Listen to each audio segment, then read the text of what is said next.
حضرت ابو ہریرہ رضی اللہ عنہ روایت کرتے ہیں، نبی کریم صلی اللہ علیہ وسلم نے ارشاد فرمایا کہ قیامت کے دن ایک ایسا شخص لایا جائے گا جو جسمانی اعتبار سے بڑا موٹا تازہ ہوگا اور بڑے مرتبے والا ہوگا، لیکن اللہ کے نزدیک اس کا وزن ایک مچھر کے پر کے برابر بھی نہیں ہوگا۔ یہ ساری دنیاوی عظمت اور یہ جسمانی صحت اور جسمانی حسن، یہ سب دھرا رہ گیا۔ کیوں؟ اس لیے کہ اس شخص نے باوجود صحت و طاقت کے اللہ جل جلالہ کو راضی کرنے والے کام نہیں کیے، اس لیے اللہ کے نزدیک ایک مچھر کے پر کے برابر بھی اس کی حیثیت نہیں۔ اس حدیث کا مقصود بھی یہی ہے کہ اپنے ظاہری حسن و جمال پر، اپنی صحت پر، اپنی قوت پر، اپنے مرتبے پر، اپنے مال و دولت پر کبھی نہ اتراؤ۔ ہو سکتا ہے کہ یہ مال و دولت، یہ مرتبہ، یہ صحت و قوت اللہ تعالیٰ کے نزدیک مچھر کے پر سے بھی زیادہ بے حقیقت ہو۔ اصل چیز دیکھنے کی یہ ہے کہ اعمال کیسے ہیں اور اللہ تعالیٰ کے راستے پر چل رہے ہو یا نہیں۔ اس حدیث میں حضرت ابو ہریرہ رضی اللہ عنہ ایک واقعہ بیان فرماتے ہیں کہ حضور اقدس صلی اللہ علیہ وسلم کے زمانے میں ایک خاتون تھی جو کبھی کبھی مسجد نبوی میں آ کر جھاڑو دیا کرتی تھی، اور وہ خاتون سیاہ فام تھی، لیکن وہ خاتون چند روز تک آپ کو نظر نہیں آئی اور مسجد نبوی کی جھاڑو اور صفائی کے لیے نہ آئی، تو آپ نے اس خاتون کے بارے میں صحابہ کرام سے پوچھا کہ کافی دن سے وہ خاتون نظر نہیں آ رہی ہے اور مسجد کی جھاڑو لگانے نہیں آ رہی ہے، آپ اس سے اندازہ لگائیے کہ حضور صلی اللہ علیہ وسلم کو ایک ایک فرد کے ساتھ کس درجے کا تعلق تھا۔ وہ خاتون جھاڑو لگا کر چلی جاتی، لیکن سرکار دو عالم صلی اللہ علیہ وسلم کے حافظہ اور یادداشت میں وہ محفوظ تھی، اس لیے صحابہ کرام سے آپ نے پوچھا کیوں نہیں آئی، کیا بات ہے؟ صحابہ کرام سے عرض کیا یا رسول اللہ، ان کا انتقال ہو گیا ہے۔ آپ صلی اللہ علیہ وسلم نے فرمایا کہ ان کے انتقال کے بارے میں آپ نے مجھے بتایا تک نہیں۔ تو صحابہ کرام کے زبان سے کچھ نہ کہا گیا، لیکن انداز ایسا اختیار فرمایا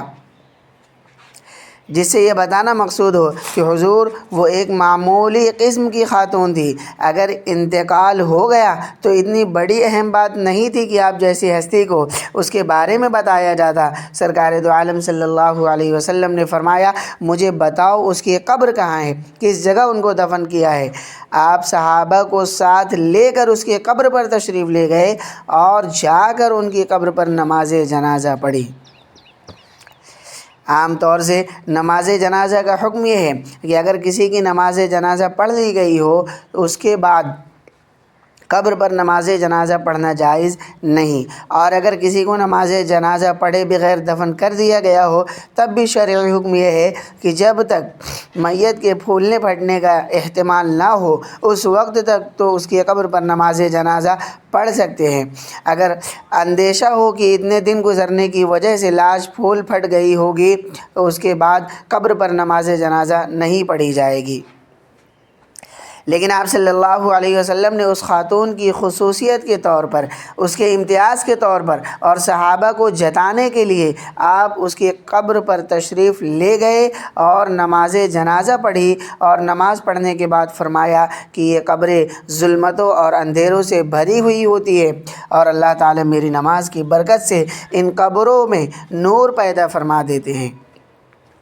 یہ عمل آپ نے اس بات پر تنبیہ کرنے کے لیے فرمایا کہ کسی بھی شخص کو چاہے وہ مرد ہو یا عورت، اگر وہ دنیاوی اعتبار سے معمولی رتبے کا ہے، اس کو یہ نہ سمجھو کہ یہ حقیقت میں بھی معمولی رتبے کا ہے، اس کو اہمیت دینے کی کیا ضرورت ہے، اس لیے کہ پتہ نہیں وہ اللہ کے نزدیک کیا مقام رکھتا ہے، اللہ کے نزدیک اس کا کیا مرتبہ ہے۔ لہذا کسی بھی انسان کو معمولی حیثیت میں دیکھ کر یہ نہ سمجھو کہ ایک بے حقیقت انسان ہے، کیا پتہ کہ وہ اللہ تبارک و تعالیٰ کے ہاں کتنا مقبول ہے۔ سرکار دو عالم صلی اللہ علیہ وسلم نے فرمایا، بہت سے ایسے لوگ جو پراگندہ بال والے ہیں، ان کے بالوں میں کنگھی نہیں کی گئی ہے، اور غبار آلود جسم اور چہرہ والے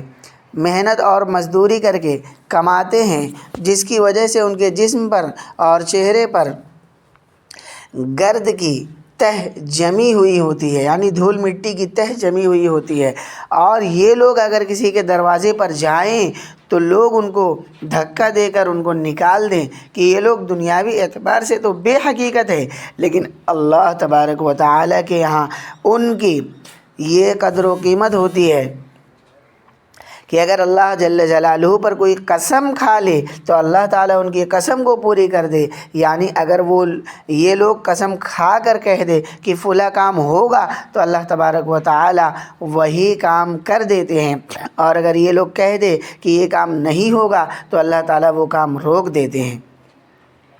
ان تمام حدیثوں سے یہ بات ظاہر ہوتی ہے کہ ظاہری اعتبار سے کسی انسان کو دیکھ کر اس کو معمولی اور بے حقیقت نہ سمجھو۔ زبان سے تو ہم یہ کہتے ہیں کہ ہم سب مسلمان بھائی بھائی ہیں، اور اللہ کے نزدیک امیر و غریب برابر ہے، اور اللہ تعالیٰ کے یہاں غریب کی بڑی قیمت ہے، لیکن سوال یہ ہے کہ جب ہم ان کے ساتھ برتاؤ کرتے ہیں اور جب ان کے ساتھ سلوک کرتے ہیں تو کیا اس وقت واقعی یہ باتیں ہمارے ذہن میں رہتی ہیں؟ اپنے نوکروں کے ساتھ، اپنے خادموں کے ساتھ، اپنے ماتحدوں کے ساتھ، اور دنیا میں جو غریب غربا نظر آتے ہیں ان کے ساتھ معاملہ کرتے وقت یہ حقیقت ہمارے ذہن میں رہتی ہے یا نہیں؟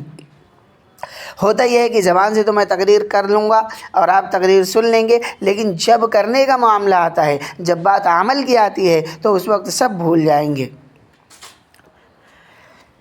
جن لوگوں کو اللہ تعالیٰ نے ان حقائق کو مد نظر رکھنے کی توفیق دیتے ہیں ان کا قصہ سن لیجئے۔ حضرت مولانا اشرف علی تھانوی صاحب نور اللہ مرقدہ کے ایک خادم تھے۔ خانقاہ میں آنے جانے والے تمام حضرات انہیں بھائی نیاز کے نام سے پکارتے تھے۔ حضرت تھانوی کے خاص منہ چڑھے خادم تھے، اور چونکہ حضرت کی خدمت کرتے تھے اور حضرت والا کی صحبت بھی حاصل تھی تو ایسے لوگوں میں بھی کبھی ناز بھی پیدا ہو جاتا ہے۔ تھے تو نیاز، لیکن تھوڑا سا ناز بھی پیدا ہو گیا تھا کہ ہم تو حضرت کے بہت قریبی ہے، اس لیے خانقاہ میں آنے جانے والوں سے کبھی تو میں ہو جایا کرتے تھے۔ ایک مرتبہ کسی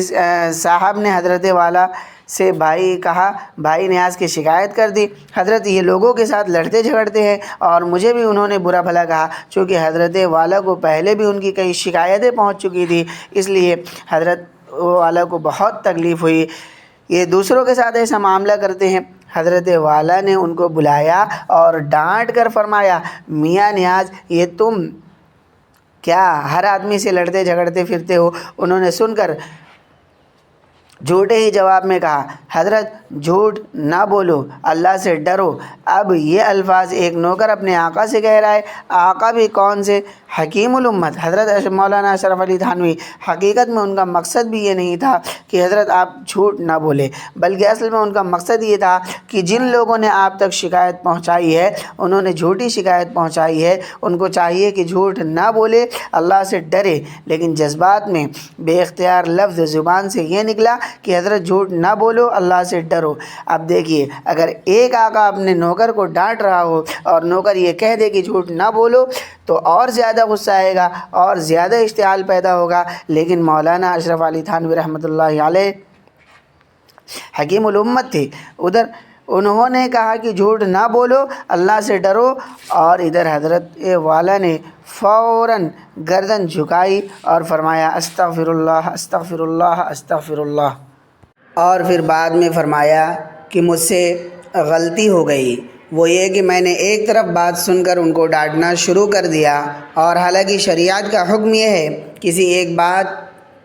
ایک کی بات سن کر فوراً فیصلہ نہ کرے جب تک دوسری طرف کی بات بھی نہ سن لے۔ پہلے مجھے ان سے پوچھنا چاہیے تھا کہ کیا قصہ ہوا،